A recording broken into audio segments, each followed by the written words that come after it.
కాంగ్రెస్ శాసనసభ పక్షం ఇవాళ సమావేశం కానుంది. హైదరాబాద్లోని మర్రి చెన్నారెడ్డి మానవ వనరుల కేంద్రంలో సీఎం రేవంత్ రెడ్డి అధ్యక్షతన ఈ భేటీ జరగనుంది.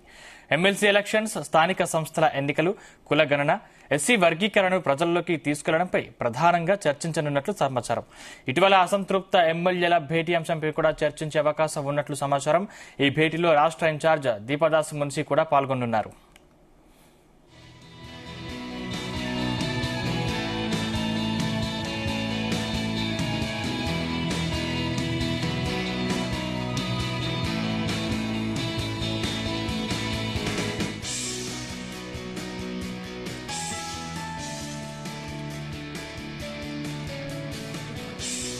సీఎల్పీ సమావేశం అనంతరం CM Revanth Reddy, PCC chief Mahesh Kumar Goud Delhi వెళ్లనున్నారు.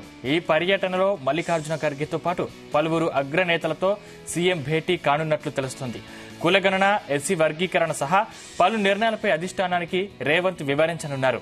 ఇక రాష్ట్రంలో రాజకీయ పరిస్థితులు, మంత్రివర్గ విస్తరణ, ఎమ్మెల్యేల విషయంపై సీఎం రేవంత్ రెడ్డి చర్చించనున్నట్లు సమాచారం.